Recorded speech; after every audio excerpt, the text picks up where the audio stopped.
Welcome back. Iranian state media is now reporting that Iran's negotiating delegation has arrived in Pakistan ahead of the talks with the U.S. Now, as we noted, President Trump is threatening military action if a deal is not reached with Iran, saying U.S. naval ships in the Middle East are being loaded up with new weapons. The president telling the New York Post, quote, "We're going to find out in about 24 hours. We're going to know soon about whether or not the talks are a success." But Iran says it won't move forward with the peace talks unless there is a ceasefire in Lebanon and sanctions on Iranian assets are lifted, raising the question about whether these negotiations will actually lead to success. Joining me now is Elise Labott, host of the podcast Cosmopolitics. Elise, thank you so much for being here. Great to see you. Really appreciate your being here. I want to start off with these high-stakes talks in Pakistan. You just heard my conversation with the ambassador. What are you going to be watching for this weekend, Elise? And do you expect these talks to move forward, given everything that we're seeing with Lebanon? I think they're going to start taking place. Okay. I think they're going to sit down tomorrow. And I think, you know, that you heard the president say, I'm telling Israel to low-key it. Yes, right. on the airstrikes. And you did see that the Israelis and the Lebanese are going to be sitting down for negotiations. Look, the Lebanese have not been as forward-leaning as the U.S. or Israel would like them to be in terms of trying to disarm Hezbollah. But you do have a Lebanese government now, more so than in any period in recent history, that is willing to try and defang Hezbollah and take more control. And they've been looking to have these negotiations for a while. And so the fact that they're sitting down, I think, is really important. Talk about this delegation led by Vice President J.D. Vance. It's reported that Iran actually asked for Vance to be the lead here and not Kushner and Witkoff, who will be a part of the delegation as well. I think it's notable because the vice president was initially opposed to the war.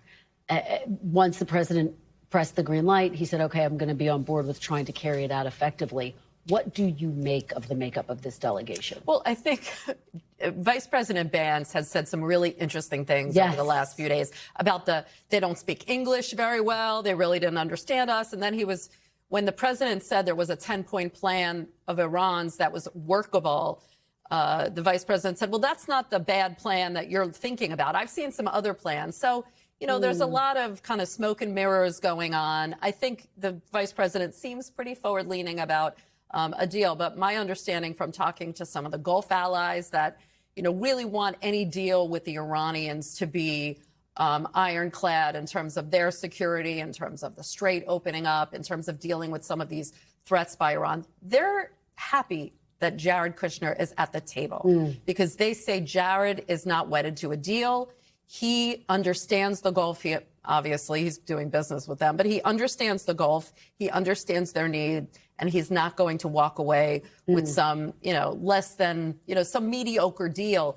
I think the best we can hope for tomorrow, Kristen, and I think the Pakistani ambassador was trying to say this without saying it so directly as to be less than diplomatic, is let this start a process. Let the two sides begin to talk.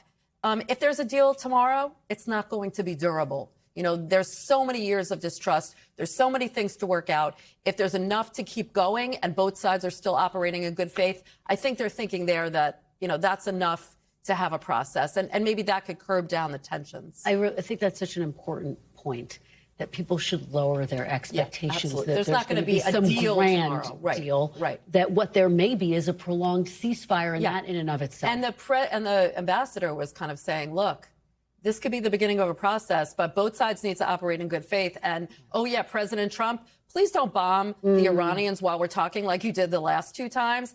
That was implicit, but he didn't say it out loud. He was saying that both sides need to, you know, come with good faith. And I think that's what he meant. Well, we know that a number of countries, the entire world, will be watching closely, including Cuba.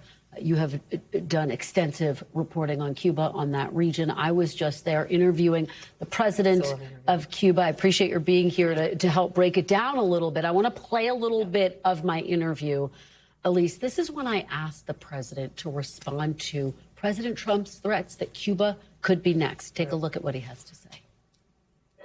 Are you afraid for yourself, for your family?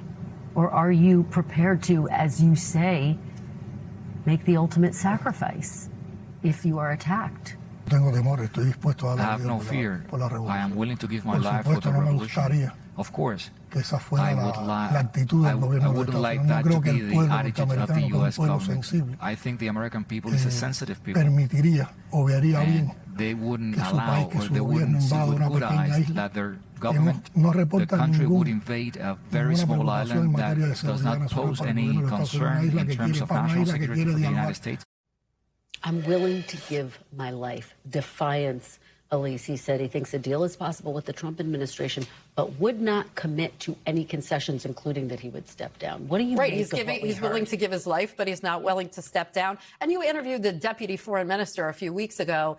That was kind of a little bit, you know, everyone's saying the right things for the Cuban government in terms of we're not going to make concessions.